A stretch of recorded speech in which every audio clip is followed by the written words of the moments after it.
as I gaze upon this great historic assembly, this unprecedented gathering. Yesterday, April 4th, 1968, civil rights leader Dr. Martin Luther King was assassinated in Memphis, Tennessee. He was here to lead a nonviolent march for the striking sanitation workers, protesting against low wages and poor working conditions. But police reported that the tragedy was followed by incidents that included sporadic shooting, fires, and bricks and bottles thrown at policemen. Looting also started in Negro districts and then spread over the city. About 5:45, we walked on the balcony. Martin and I walked out on the balcony. I turned and walked away.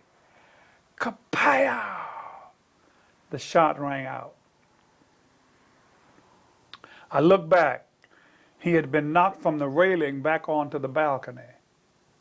There was a gaping hole in the right side of his face. I ran in the room and picked up the phone to call an ambulance. The operator, you couldn't use the phone without the operator. She left the switchboard when she heard the shot. So I'm beating on the wall saying, answer the phone, answer the phone.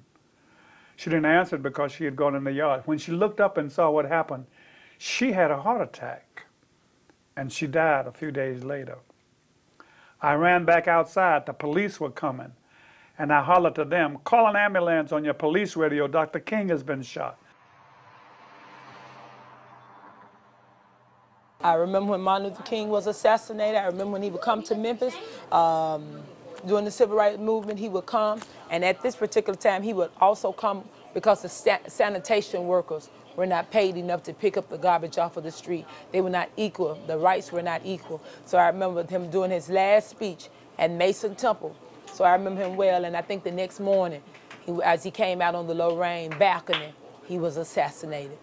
Black people knew their place in society, and white people had their place in society. And it was so extreme, in fact, David, that if a black woman were shopping for a hat in a major department store, if she tried the hat on, she had to buy it. If she tried on a pair of shoes, she had to buy it. And if she wanted intimate apparel, she had to buy it and not try it. Even in a time where it seemed like everything was falling apart, I don't know what it is about soul music that has the tendency to bring people back to a harmony, bring people back to a level playing field.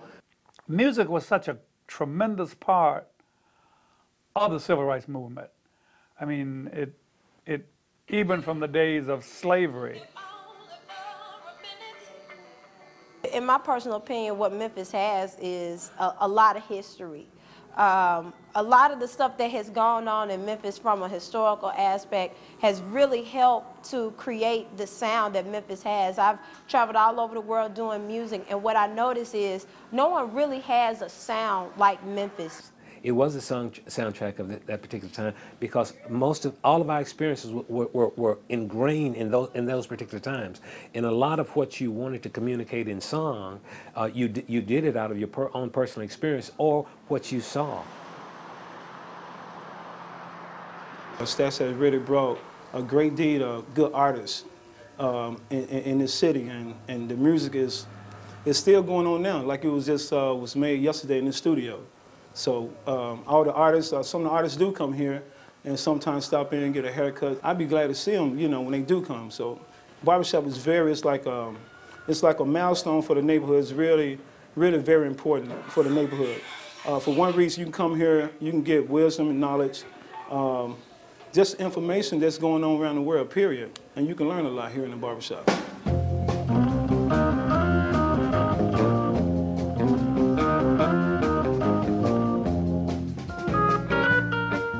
Well, Memphis was like most southern cities. Strictly segregated schools, churches, medical facilities, government, all of the corporations, And this was an agricultural community because cotton was king at that time.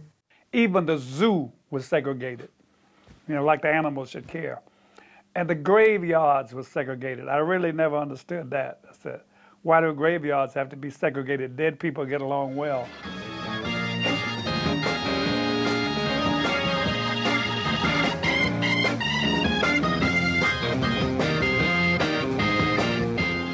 Beale Street was a black street at one time because of segregation. That was the only place where black people could hang out and be themselves and kick it and party.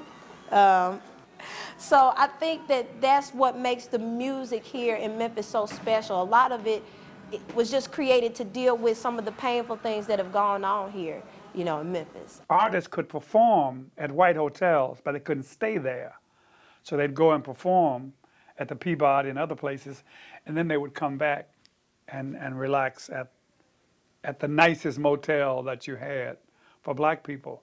So in Memphis, it was Lorraine Motel, where Otis Redding and Eddie Floyd and Steve Cropper and Wayne Jackson and the guys used to go to write when they couldn't go anyplace else and be treated with respect and dignity. Totally unacceptable in this city.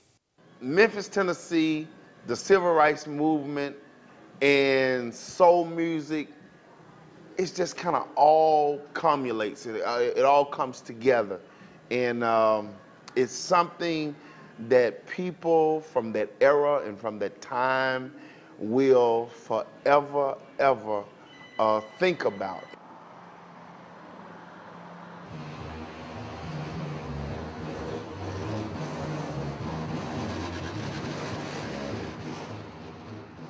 I remember the old Stax building. At that time, some of the artists were Otis Redding, Isaac Hayes, the Barkays, the original Barkays. To be honest with you, I love them all. I mean, it comes from always from Rufus Thomas, the Barkays, the Temprees.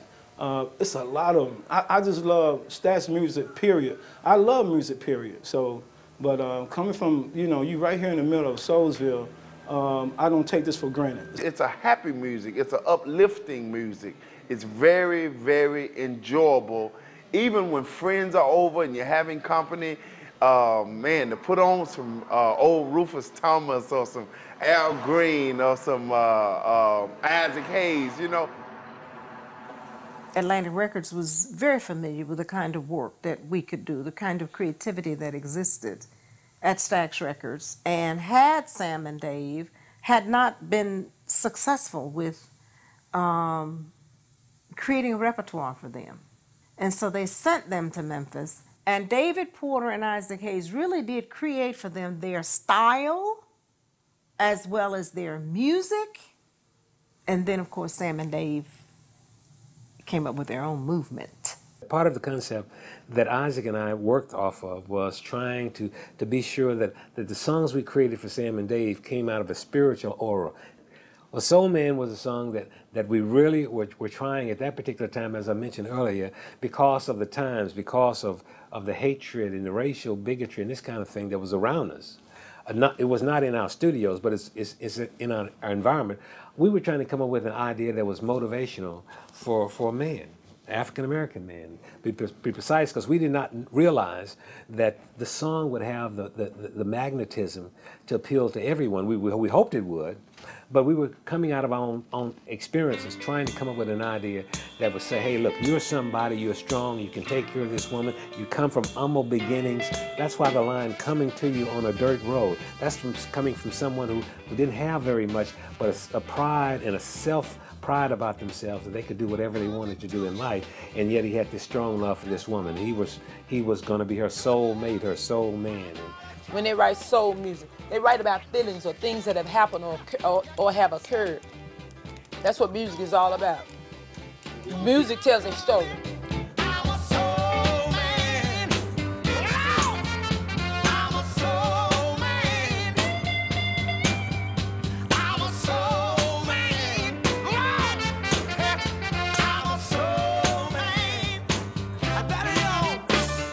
the purpose of the music itself was inspiration and sometimes just fun. I mean, you couldn't be under this kind of pressure all the time without doing something to get it off. As much what is said, but the way that it is said, and the moment that it is said, and what it's said about, and how you were feeling when it was said, and what we were doing together when you said it. You know, those are the kinds of things that inspire people to put the words to music or to create the music. Oh yeah, Stax was very special. Having the opportunity to bring people together based on their talent and their interests, as opposed to their race or their color, and they just reached around all that foolishness. They didn't make music for black people. They didn't make music for white people. They made music for people, for everybody. At this time, I guess Stax the same way. White musicians and black musicians didn't hang out together in the studio. There wasn't too many studios. But at that time, we came here and Stax went there, and we all become one big family.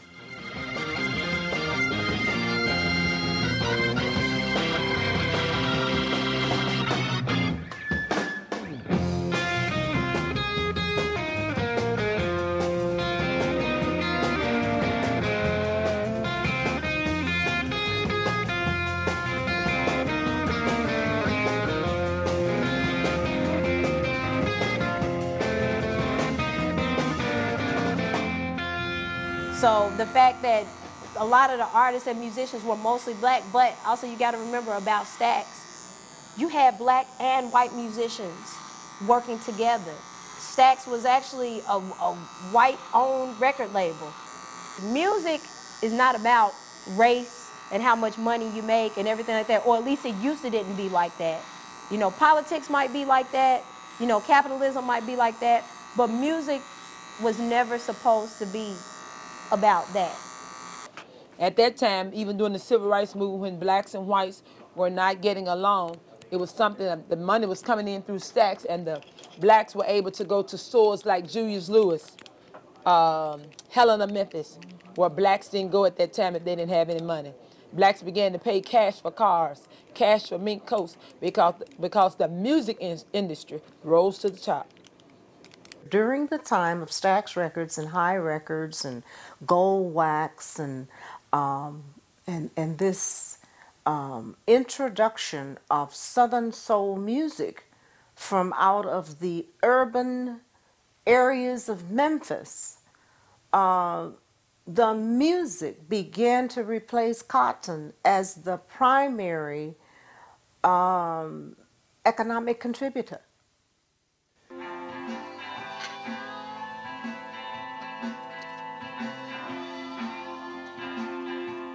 The music spoke of struggle. It spoke of staying together.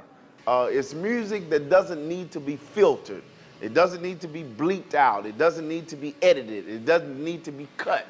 It's just good, heartfelt, warm, loving, kind music that will live forever and for the ages to come. And it's something that has like spanned like generations. Like my little brothers and sisters, they love Otis Redding. They'll play Otis Redding just like they'll play Lil Wayne or Soulja Boy or whatever else, you know, because they respect the music.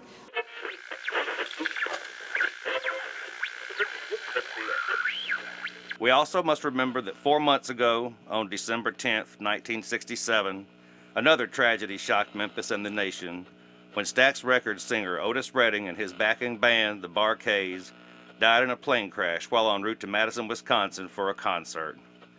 Today, we have his widow, Mrs. Zelma Redding, on the phone from her home in Macon, Georgia. Mrs. Redding, what do you remember about the last time you spoke with your husband, Otis? At that time, he called me about 7:30 and sounded a little bit down, a little sad, tired or something. And he said, I really want to speak to my kids. And I said, well, nobody's up but Otis III. So he talked to the baby, and so I was about to hang the phone up, and he made this statement that he wanted me to be really good. And I said, I'm always good. What are you talking about? You know, jokingly. And he said, I just want you to be really good. And about 3:35, I got a call and said the plane had went down in Lake Monona. None of us, I don't think, had experienced the magnitude of such a tragedy before in all of our lives. To lose a band, except for 2 original members, and Otis Redding, in the midst of falling out with Atlantic Records, and in the midst of growing racial turmoil in this country, was more than we could deal with. Those were rough times.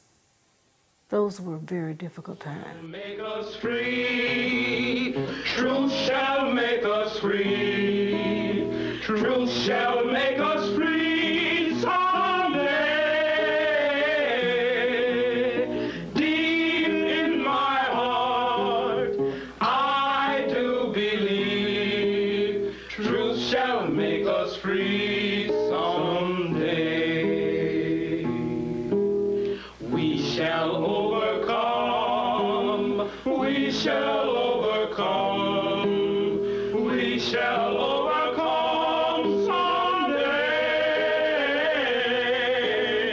Deep in my heart, I do believe we shall overcome someday.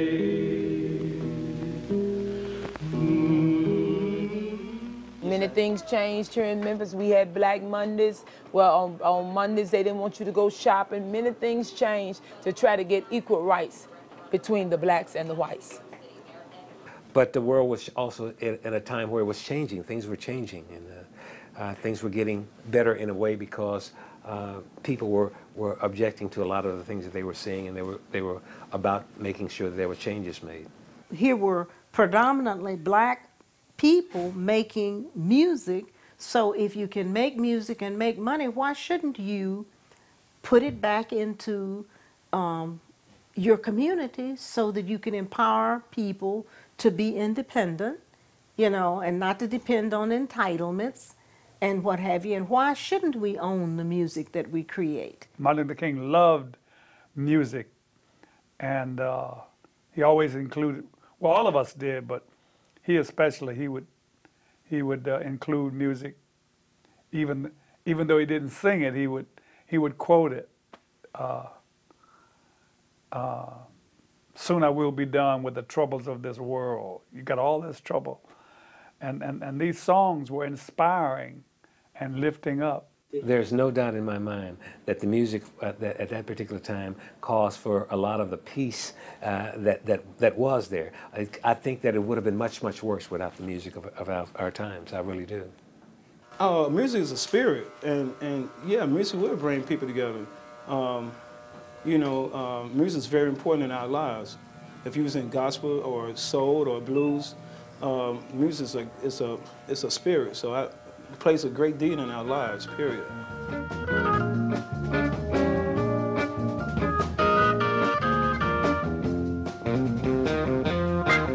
Yeah, some of the songs would come from improvisation, just from goofing around. They might have been on a session with somebody, and the riff or the guitar line or the something, you know, that was in that song didn't jive with that song. It wasn't compatible with the rest of the song. They didn't throw anything away. Nothing was thrown away. You know, if you had to clip it and tape it on the wall.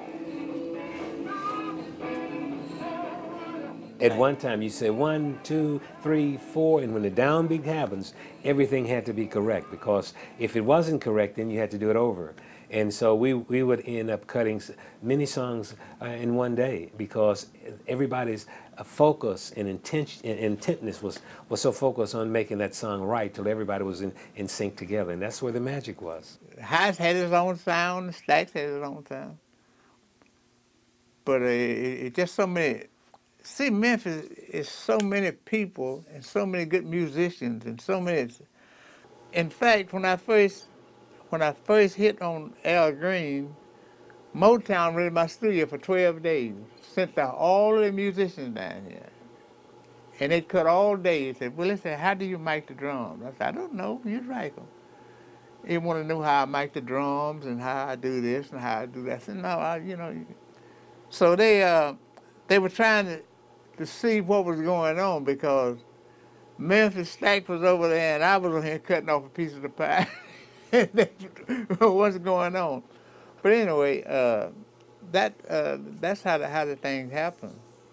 It was competition, but I mean, well, you know, High and Stax, you know, we really wanted to crush Motown, but you know, wasn't no way to do it. You know, Motown was kind of like the creme de la creme of black music. I mean, they had the whole setup. Those artists were going through, you know, etiquette classes, you know, how to pose, how to perform, how to interview. Stax came from nothing. And that's where the soulfulness come from. And the funk part of it is that we wanted to be sure that our music didn't sound as polished as the Motown sound was, the Motown sound was a great sound, but our sound had a rawness to it and an earthiness to it. I think that with a record company like Motown, you know, it was like the beginning of ushering in like a new age for black music. But with Stax Records, when things were very chaotic, when the civil rights movement was really coming to a head, I could see how the music of Stax Records and soul music was really the soundtrack for that, because a lot of people didn't know what was going on with the war, Dr. King getting killed. And even though I'm too young to, you know, have been there and know what it's like, my parents, they were involved in all of that. So my mom would sit me down and she would tell me stories. She would play the music in the house while she was cleaning up. You know, fortunately, I had parents that were involved during that time, so I was able to kind of sort of relive what was going on during that time through them. And, you know, although a lot of things have changed, a lot of things have not, especially here in the city of Memphis. So even now, a lot of those songs are still very relevant today. That's the kind of music that people really related to back in the 70s. They really related to that type of music. And when they hear it, it brings back a kinder time, or a warmer time of family, a time of friends, a time of laughter. And it's something people don't do very much anymore. People don't laugh anymore. People don't feel good, and it's a feel-good music. Memphis ranks like #3 in the country in terms of unemployment. So kids are feeling that. So when they're listening, you know, to rap music that's talking about get that money, got to get that dough, got to get that money, they feel that, because, you know, depending on what's going on, you know, in their families, people are broke. You know, so rap music is definitely, you know, the soundtrack to what's going on with folks nowadays. And people who say it's worse now than it was then, they were not here then. And that's why they say that. The fulfillment of the dream will not happen in our lifetime, because there will always be something else we need to dream for. Sometimes schools don't do a very good job of educating children, so a lot of times it's hard for them to relate. What's interesting is, though, a lot of the rap music and stuff that they listen to nowadays, if you open up the CDs and you read the liner notes, some of those samples, like 666 Mafia, DJ Paul, they sampled very heavily from the Stax catalog. Wu-Tang Clan, oh my God. They took so much stuff from the Stax music catalog, it's ridiculous. So a lot of times children, they just really need somebody to help kind of sort of bridge the gap, make that connection, just to show them, because you'll be surprised how open a lot of these young people are when they have somebody just really kick the knowledge to them.